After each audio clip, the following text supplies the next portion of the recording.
Hello, I'm in a 2007 Subaru Outback, and today I'm going to show you how to add brake fluid.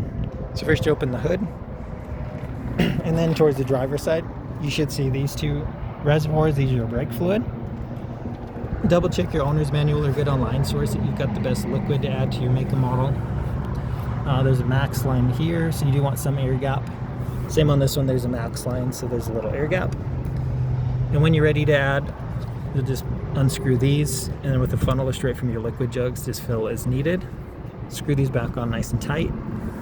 And you hardly ever should have to add to these systems, so I would double check really well around all of these reservoirs and lines to see if there's any leaks or cracks or anything like that. And if you do find one, that's something you want to address right away for safety.